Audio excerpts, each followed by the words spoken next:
سب تعریفیں اللہ تعالیٰ کے لیے بے حساب رسول پاک صلی اللہ علیہ وسلم کے لیے انبیاء علیہ السلام کے لیے حضور کی یاد اور آقا اصحاب کے لیے آج عید شریف کا دن ہے۔ رسول کریم صلی اللہ علیہ وسلم کی امت اپنے رب کی بارگاہ میں قربانی کا عطیہ پیش کرے گی۔ آج پوری دنیا اسلام میں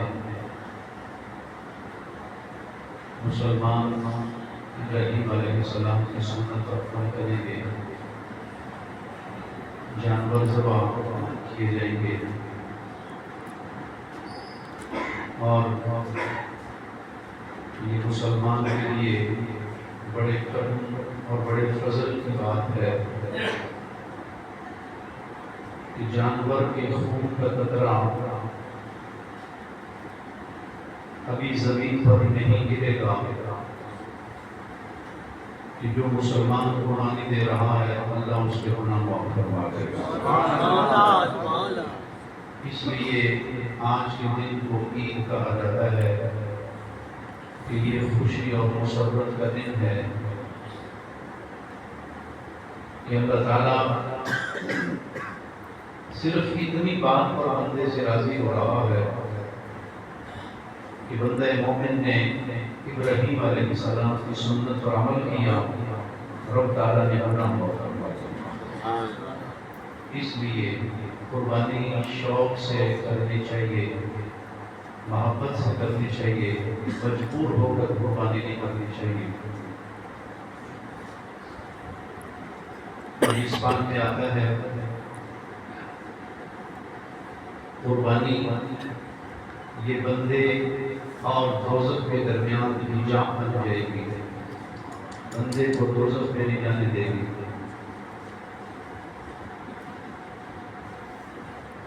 رسول پاک صلی اللہ علیہ وسلم سے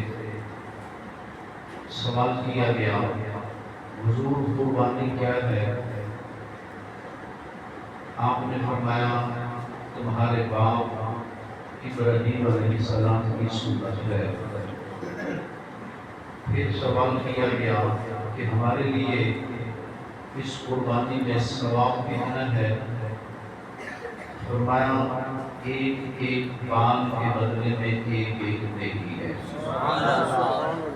دوستو یہ بھی اتنے کرم کی بات ہے کہ قربانی کی برکت سے صرف 1000 2000 3000 نیکیاں نہیں مل رہی بلکہ اللہ تعالیٰ کروڑوں نیکیاں عطا فرما رہا ہے۔ جانور کے بال کی طرح کیسے گنے جا سکیں گے؟ انسان اپنے وجود کے بال نہیں گن سکتا، جانور کا تو سارا وجود بالوں میں چھپا ہوا ہے، ڈھکا ہوا ہے۔ تو اللہ تعالیٰ اس قربانی کے صلے میں بے حساب نیکیاں بندہ مومن کو عطا فرما ہے۔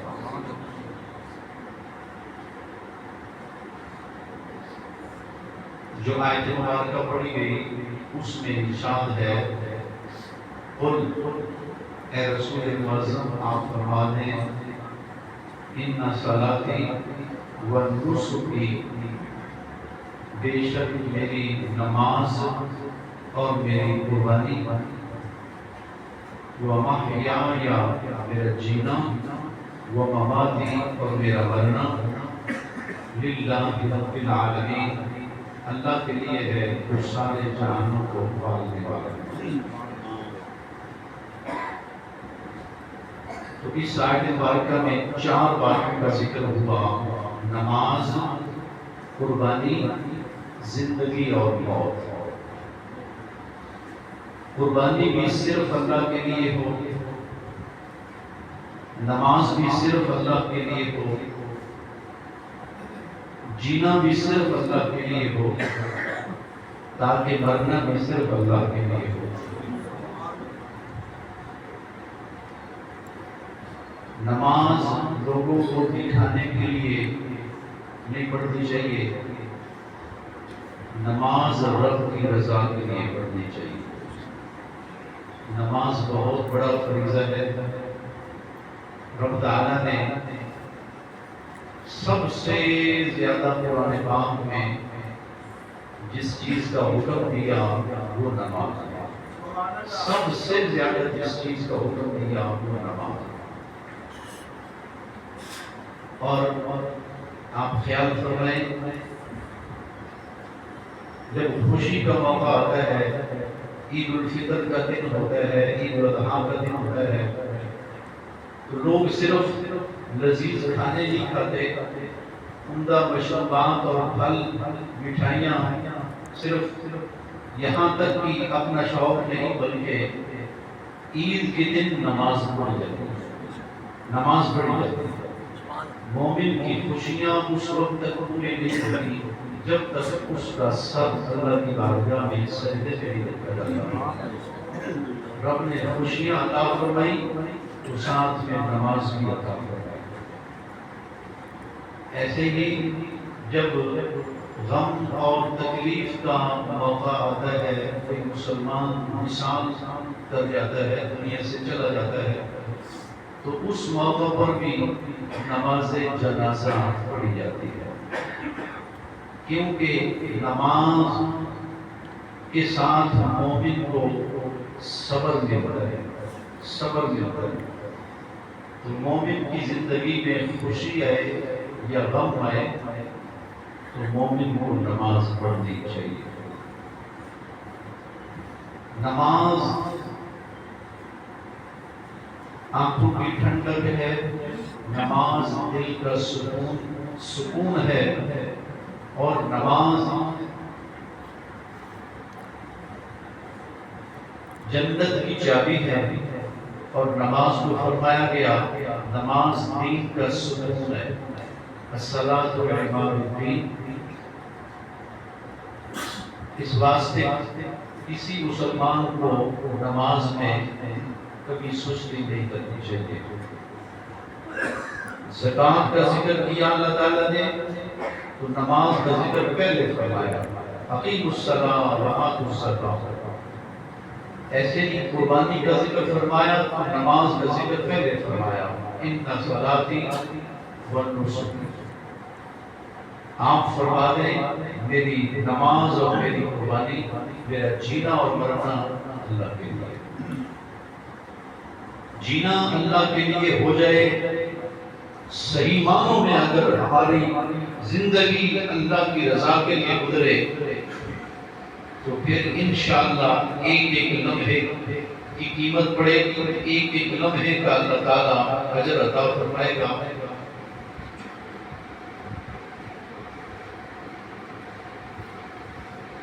وَمَحْيَايَ وَمَمَاتِي، میرا جینا اور مرنا اللہ کے لیے ہے۔ جینا اللہ کے لیے کیسے ہو؟ انسان جب بھی بولے اللہ کی رضا کے لیے بولے، ذکر میں مشغول رہے، تلاوت میں درود و سلام میں مشغول رہے، زبان کے ساتھ کبھی جھوٹ نہ بولے، کبھی زبان کے ساتھ بددیانتی نہ کرے، کبھی زبان کے ساتھ کسی کو گالی نہ دے، کسی کی دل آزاری نہ کرے۔ یہ ہے جینا اللہ کے لیے، اور یہ بڑے کرم کی بات ہے جس کی زندگی رب کی رضا میں گزرے گی، جس کا جینا رب کی رضا میں گزرے گا، وہ بڑا خوش نصیب انسان ہے۔ اور جس کی نظر کبھی برائی نہ دیکھے، بے حیائی نہ دیکھے، جس کے کان کبھی برائی نہ سنے، لچر فروش گانے نہ سنے، جس کے پاؤں کبھی برائی کی طرف نہ بڑھے، جس کے ہاتھ کبھی برائی کی طرف نہ بڑھے، رشوت لینا اور دینا، شراب کے جام پینا اور پلانا، ایسی تمام بری باتوں سے انسان بچ جائے تو اس کا مطلب یہ ہے کہ اس کا جینا اللہ کے لیے۔ اور دوستو، یہ ساری باتیں کہ انسان کی نظر بھی عبادت کرے، زبان بھی عبادت کرے، انسان کے ہاتھ بھی عبادت کرے، قدم بھی عبادت کرے، انسان کا سارا وجود عبادت میں گزرے، اس کا مطلب یہ ہوگا کہ بندہ اپنے رب سے پیار کرتا ہے۔ تو جب بندہ اپنے رب سے پیار کرے گا تو یقیناً رب بھی پھر بندے سے پیار کرے گا، رب بھی بندے سے پیار کرے گا۔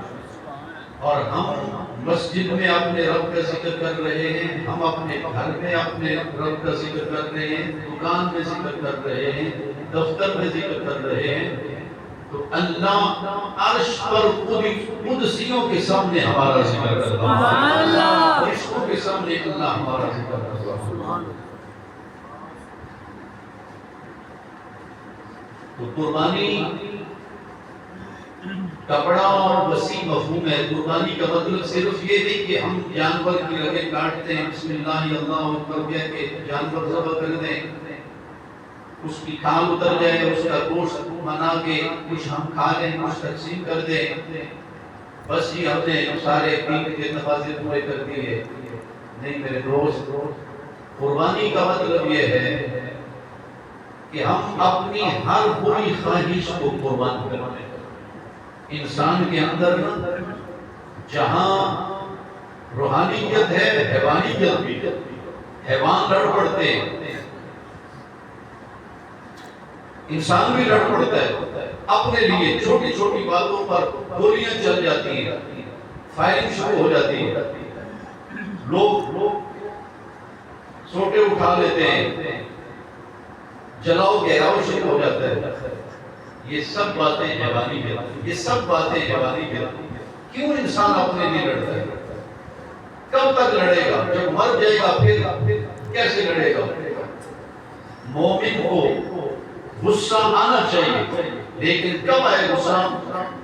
جب کوئی شریعت کے خلاف بات، جب اللہ رب العزت کی بے ادبی ہو، رسول پاک علیہ السلام کی بے ادبی ہو، اس وقت مومن کو غصہ آنا چاہیے۔ اس وقت مومن کو یقیناً ممتاز قادری کے کردار میں ڈھل جانا چاہیے۔ جب دین کے خلاف کوئی بات ہو تو مومن کو اس وقت غازی الدین کا کردار ادا کرنا چاہیے، لیکن اپنے لیے مومن غصہ نہ کرے۔ مجھے اگر کسی نے کوئی تلخ جملہ کہہ دیا اور میں آستین چڑھا لوں، مومن کو بڑا کشادہ ضرب ہونا چاہیے، بڑا کشادہ ضرب ہونا چاہیے۔ خوبصورت بات ہے، آپ نے علماء سے کئی مرتبہ سنی ہے، حضرت علی بن مرتضیٰ رضی اللہ تعالیٰ کی کافر سے لڑ رہے تھے، جنگ ہو رہی تھی، آپ نے اس کافر کو گرا لیا، بس ایک لمحے کی تاخیر تھی کہ اس کا سر تن سے نہ ہو جاتا، اس نے آپ پر تھوکا، اس کافر نے حضرت علی بن مرتضیٰ پر تھوکا، آپ نے اس کو چھوڑ دیا۔ اس کافر نے بڑے تعجب سے کہا کہ آپ نے مجھے چھوڑ کے دیا ہے؟ فرمایا ہم کبھی اپنے لیے نہیں لڑتے، ہم رب کے لیے لڑتے ہیں، ہم رب کے لیے لڑتے ہیں، اپنے لیے نہیں لڑتے۔ فرمایا پھر دوبارہ آپ نے لڑتے، تو اس نے کہا کہ اب لڑائی کی ضرورت ہی کوئی نہیں، جب آپ کی لڑائی رب کے لیے ہے، میں نے آپ پر تھوکا اور آپ نے مجھے معاف کر دیا، تو جب آپ کا دین اتنا پیارا ہے، اتنا عمدہ دین ہے، تو ایسے دین میں پھر لڑائی کا تو کوئی جواب ہی نہیں بنتا۔ جس رسول کے آپ کلمہ پڑھنے والے ہیں، میں بھی اس کا کلمہ مسلمان ہو گیا۔ دوستو، قربانی کا مفہوم بڑا وسیع ہے۔ حضرت فاروق اعظم کے بیٹے ہیں حضرت عبداللہ، ان کے ایک خادم ہے، ان کا نام ہے حضرت نافع۔ حضرت نافع کو عبداللہ ابن عمر نے فرمایا کہ یار مچھلی کھانے کو طبیعت ہے، مچھلی تلاش کرو۔ انہوں نے سارے شہر میں ڈھونڈا، مچھلی نہیں ملی۔ وہ بھی بڑے اپنے مالک کے وفادار تھے، ڈھونڈتے رہے۔ 2-3 دن کے بعد مچھلی انہیں مل گئی۔ انہوں نے بڑے شوق سے، بڑی محبت سے اس کو بنایا، پکایا، جس طرح ہم اپنے اساتذہ کی خدمت کرتے ہیں، اپنے بزرگوں کی خدمت کرتے ہیں، حضرت نافع بھی بڑے جلیل القدر تابعی ہیں، بڑا اونچا مقام ہے ان کا، حضرت نافع کا۔ تو جب وہ بنا کے لائے عبداللہ ابن عمر ابھی ایک لقمہ لینا ہی چاہتے تھے کہ دروازے پر کسی مسکین نے صدا دی، اللہ کے نام پر کھانا دے دو۔ تو عبداللہ ابن عمر فرمانے لگے نافع یہ کھانا اٹھاؤ اور اس غریب کو دے دو۔ حضرت نافع کہنے لگے میں نے اتنے شوق سے بنایا ہے، اتنی محبت سے بنایا ہے، اتنی چاہت سے بنایا ہے، اور اتنی مشکل سے ڈھونڈ کے لایا ہوں آپ کے لیے، اگر آپ دو نوالے لے لیں تو میری طبیعت خوش ہو جائے گی، میرا دل راضی ہو جائے گا۔ فرمایا نافع آپ ٹھیک کہہ رہے ہیں، آپ نے بڑے شوق سے بنایا، لیکن مجھے رسول پاک علیہ السلام کا ایک ارشاد یاد آیا ہے۔ فرمایا انسان کسی چیز کی خواہش کرتا ہو، تمنا رکھتا ہو، آرزو رکھتا ہو، پھر اپنے بھائی کے لیے اپنی اس خواہش کو قربان کر دے تو رب اس کے گناہ معاف فرما دیتا ہے۔ تو میں یہ چاہتا ہوں یہ تھوڑا سا دیا ہے کہ کوئی بہت زیادہ نہیں، اگر میں اللہ کی رضا کے لیے غریب کو دے دیتا ہوں رب میرے گناہ معاف فرما دیتا ہے۔ حضرت داتا صاحب رحمۃ اللہ تعالی علیہ کی کتاب ہے کشف المحبوب شریف، آپ نے اس میں ایک بزرگ کی بڑی خوبصورت بات لکھی ہے۔ بزرگ تھے، اللہ والے تھے، ایسے ہی ان کے دل میں ایک خیال آیا کہ رب تعالیٰ نے پہاڑ پتہ نہیں کیوں بنا دیے، پہاڑ کیوں بنا دیے اللہ تعالیٰ نے، کہ دوسری طرف جانا کتنا مشکل ہے، اتنی بلندی پر چڑھو اور پھر سنبھل سنبھل کر اترو، اگر پہاڑ نہ ہوتے تو دشواریاں کوئی نہ ہوتی۔ یہ بس خیال آیا، اس دور کے ایک پیغمبر ان کے پاس آئے، کہا کہ تم نے بہت غلط کیا، رب تعالیٰ کی تخلیق میں تو نے ایسے خامخواہ اعتراض کیا ہے، تیرا نام سعادت مند لوگوں سے کاٹ دیا گیا ہے، کاٹ دیا گیا ہے تیرا نام شقی لوگوں میں لکھ دیا گیا، بجائے اس کے کہ وہ رونا دھونا شروع کر دیتے، انہوں نے سر سجدے میں رکھ دیا۔ چلو شکر ہے اللہ تعالیٰ کا، جہاں بھی رکھا ہے اس نے رکھا تو اپنے ریکارڈ میں ہے نا مجھے۔ پیغمبر فرمانے لگے ارے آپ بڑے عجیب آدمی ہیں، آپ کو تو توبہ کرنی چاہیے تھی، خوشیاں منا رہے ہو۔ انہوں نے اللہ کے نبی سے گزارش کی آپ رب سے ایک عرض کریں کہ جب اس نے مجھے دوزخ میں ڈالنے کا فیصلہ کر ہی لیا ہے کہ وہ مجھے ضرور دوزخ میں ڈالے گا، اب آپ رب سے درخواست کریں کہ وہ میرے جسم کو، میرے وجود کو اتنا بڑھا دے کہ ساری دوزخ میرے وجود سے بھر دے، میں ہی جلوں، اللہ کا کوئی بندہ نہ جلے، کوئی بندہ نہ جلے۔ پھر وہی آئی اللہ کے نبی پر کہ آپ اس کو کہہ دیں کہ ہم نے صرف تیری آزمائش کے لیے ایسا کہا تھا کہ تیرا نام سعادت مند لوگوں سے کاٹ دیا گیا ہے، تیرا رب ناراض نہیں ہوا۔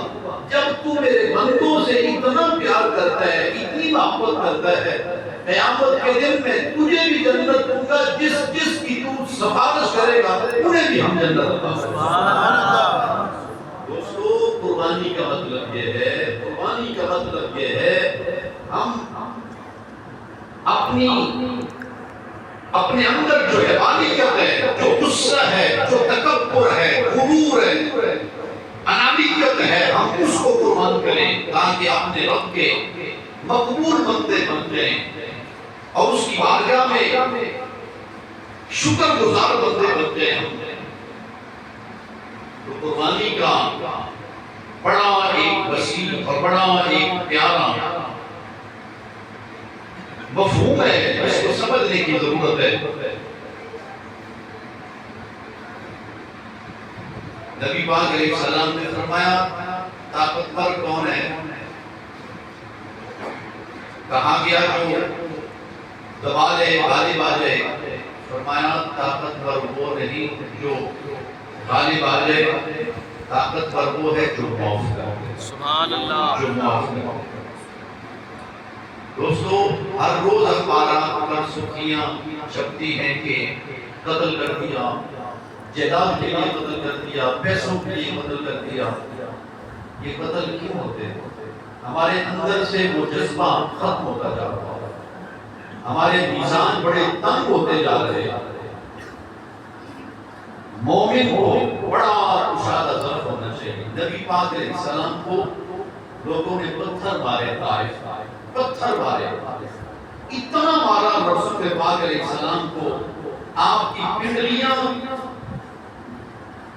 لہو لہو، آپ کی رانیں لہو لہو، آپ کا وجود زخمی زخمی۔ جو حضور نے جوڑے پہنے ہوئے تھے وہ حضور اکرم علیہ السلام کے لہو سے بھاگے۔ زید بن حارثہ صاحب نے انہوں نے عرض کی حضور ان کے خلاف دعا کریں، رب ان کو تباہ کر دے، اللہ رب العزت ان کا نام و نشان مٹا کے رکھ دے، یہ صفحہ ہستی سے مٹ جائیں۔ رسول پاک علیہ السلام نے فرمایا کہ اگر میں ان کے لیے بد دعا کروں تو پھر دعا کون کرے گا؟ گواہ رہو میں نے ان کو معاف کر دیا۔ بڑی خوبصورت بات ہے، وہ پتھر مار رہے ہیں اور حضور ان کو دعائیں دے رہے ہیں۔ پتھر مارنے والے یارا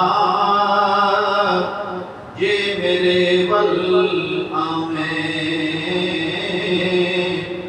سینے ناد میں دامتینوں سیدھا جنت بلے جامے۔ دوستو یہ دن بار بار نہیں، یہ دن بار بار نہیں، سال کے بعد یہ دن آئے گا، قربانی کا دن سال کے بعد آئے گا۔ نبی پاک علیہ السلام نے فرمایا تم میں سب سے اچھا وہ ہے جو اپنے گھر والوں کے ساتھ اچھا ہے، جو اپنے گھر والوں کے ساتھ اچھا ہے۔ مومن کو بہت عمدہ ہونا چاہیے، مومن کا خلق بہت پیارا ہونا چاہیے۔ نبی پاک علیہ السلام نے فرمایا قیامت کے دن اعمال تولے جائیں گے، نیکیاں تولی جائیں گی، سب کا وزن ہوگا، لیکن میزان پر سب سے زیادہ وزن انسان کے اچھے خلق کا ہوگا۔ سبحان اللہ، اچھے خلق کا سب سے زیادہ وزن۔ تو آج کا دن ہمیں یہ کہہ رہا ہے کہ تم اپنے اندر سے غصہ کی قربانی اور اپنے اندر سے جو انتقام ہے اس کی قربانی دے دو، اپنے اندر سے یہ ساری بری باتیں نکال دو۔ جس طرح جانور چھری سے کٹتا ہے، تم بھی شریعت کی چھری کے ساتھ اپنے حیوانی نفس کی قربانی دے دو تاکہ تم اپنے رب کے شکر گزار بندے بن جاؤ۔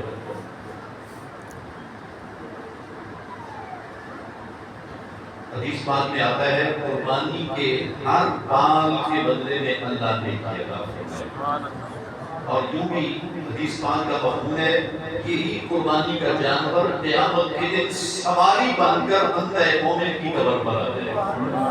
مومن قبر سے نکلے گا اور سواری پر بیٹھے گا اور جنت کی طرف پرواز شروع ہو جائے گا۔ اس واسطے قربانی خوشدلی سے، کبھی دکھلاوا مقصد نہ ہو، ریاکاری مقصد نہ ہو کہ ہم نے 20 لاکھ کا بکرا خریدا، ہم نے 50 لاکھ کا بیل خریدا، بالکل یہ کسی کو نہ بتایا جائے۔ نیکی وہ ہے جو اللہ کی رضا کے لیے۔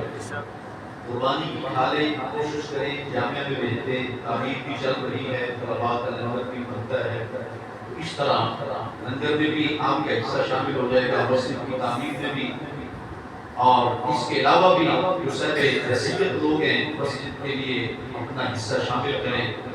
مسجد انشاءاللہ قیامت تک رہے گی، ہم تو چلے جائیں گے لیکن مسجد رہے گی، تلاوت ہوتی رہے گی، ذکر و اذکار کا سلسلہ رہے گا، ہمیشہ رہنے والا حصہ تھا۔ تو عید کی نماز کا وقت ہو چکا ہے.